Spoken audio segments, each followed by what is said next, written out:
Now, today in Canberra, we had the nation's first ever National Summit on Women's Safety. It's a two-day summit. It was kicked off today by the Prime Minister.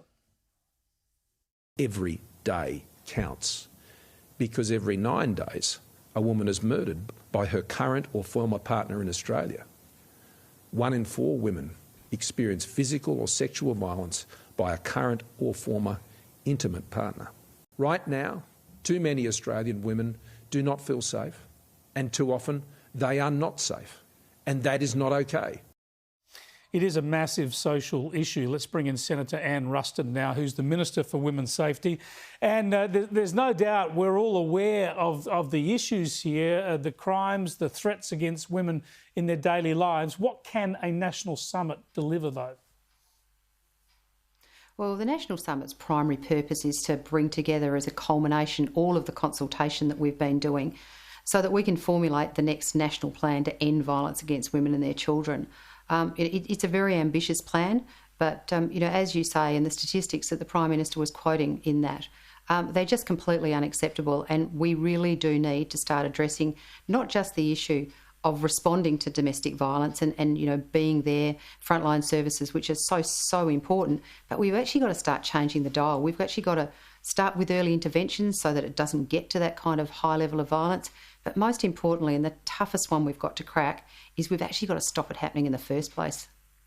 Now, there are so many aspects to this, from general safety on the streets for women going about their business and the like, and there's workplace issues and all of that. But focusing really on this domestic violence and those terrible situations we see all too often where women are trying to essentially get away from former partners.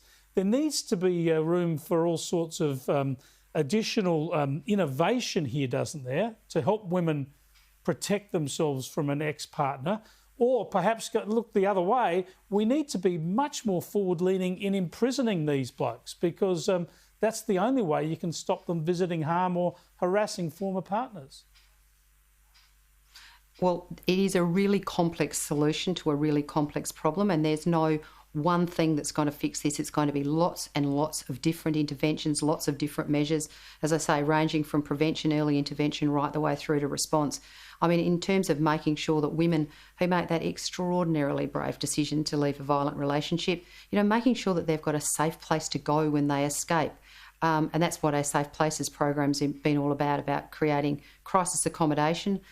Just in the last 2 years, nearly 6,500 beds for women and children each year escaping violence. But it's also about our new escaping violence payment, providing women with cash to make sure that when they leave, whether it might be just going down to the supermarket and buying the kids a new lunchbox and a toothbrush and some toothpaste, or it might be putting down a deposit on a new rental property, a bond down on a new rental property. I mean, these are the kinds of things that we have to have at the front line, but sitting behind it, a really important role for the Commonwealth Government is to make sure that we work on those other two things, early intervention and prevention, so that we're not constantly having to wake up to the horrible headlines that we do so often.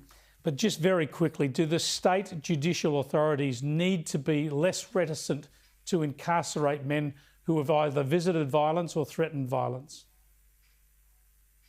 Well, one of the programs that we announced last week is a new program to monitor people who have shown a propensity to commit domestic violence crimes and to monitor them actively. So we're working with the Australian Institute of Criminology and the State and Territory Police Forces so that these people can be monitored. In the US, it has had remarkable results, a reduction of massive, like many times reduction in the amount of repeat offending. Sounds great. Equally in Tasmania, there's a program with monitoring, with ankle bracelet monitoring like they do with home detention.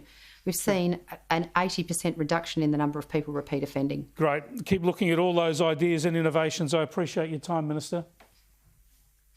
Thanks very much, Chris. All those possible reforms will be looked at again tomorrow as the National Summit goes into its second day.